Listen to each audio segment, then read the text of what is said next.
It is so decided. Almost 2 months after North Korea carried out its latest nuclear test, the UN Security Council finally gave its response. Please raise their hands. A unanimous vote in favor of the toughest sanctions resolution yet. As the resolution that we have adopted today underscores, virtually all of the DPRK's resources are channeled into its reckless and relentless pursuit of weapons of mass destruction. The North Korean government would rather grow its nuclear weapons program than grow its own children. The fact North Korea defied the international community with the launch of a satellite during the negotiations over this resolution may have helped persuade the Chinese to agree to these new extensive measures. The text of the resolution, which is almost 20 pages long, was discussed in numerous meetings between the US and China. Some parts are clearly directed at the North Korean leadership. Among the luxury goods banned, aquatic recreational vehicles, equipment like jet skis, and also snowmobiles. But despite the agreement on the resolution, China is still strongly opposed to US plans to deploy a high-altitude missile defense system known as THAAD in South Korea. All parties concerned should avoid actions that will further aggravate the tension on the ground. China opposes the deployment of the THAAD anti-missile system on the Korean peninsula because such an action harms the strategic security interests of China and other countries of the region and goes against the goal of maintaining peace, security, and stability of the peninsula.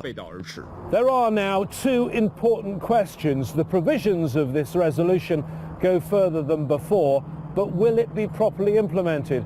And how will the North Koreans react? In the past, when they've been punished by the UN Security Council, it's only provoked them to take further action.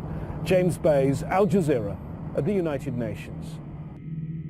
The U.S. and South Korea kick off their largest ever war exercise today amid heightened tensions on the Korean peninsula.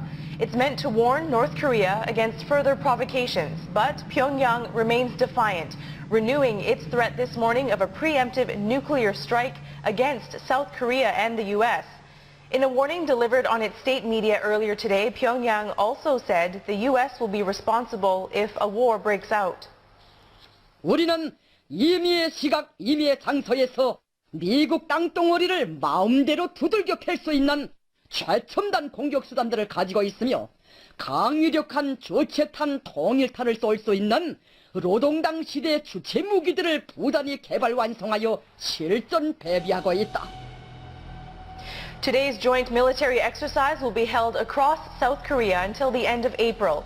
It will involve more than 300,000 South Korean and 15,000 U.S. troops. Channel News Asia's Joseph Kim has more.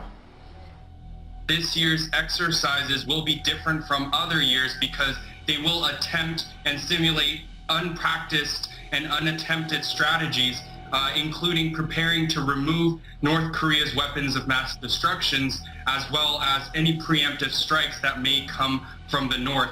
Now, Washington has also gone on record and said that this military exercise will show the strength of the alliance between South Korea and the United States, especially in light of North Korea's recent nuclear tests as well as rocket launch. And this is aimed to show North Korea that the strength of the United States and South Korea's military is strong.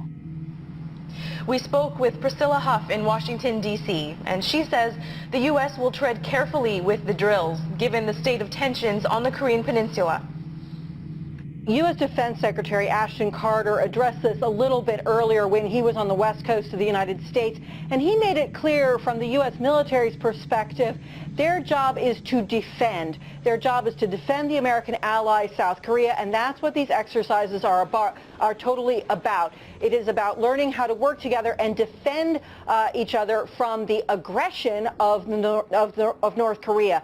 So that's his perspective, and he says that honestly, the South Korea is under daily threat of aggression, and the U.S. relationship is the backbone of the relationship, the backbone of defense. Now, from the State Department's perspective, what North Korea ought to be doing is focusing more on its own people and not on spending lots and lots of money on building a possible nuclear weapons program. But experts here in Washington caution that there is a logic to Pyongyang claiming that the U.S. is being aggressive, that they have kept a close eye on what the United States has done in other theaters around the world, such as Libya, such as Syria, such as Iraq, and there is a logic that these exercises could be used as some sort of a cover to launch an attack on North Korea. Now, the U.S. military will be very, very careful about this and say, look, these are very carefully planned. That is not what's happening. We're practicing operations that are aimed at defense.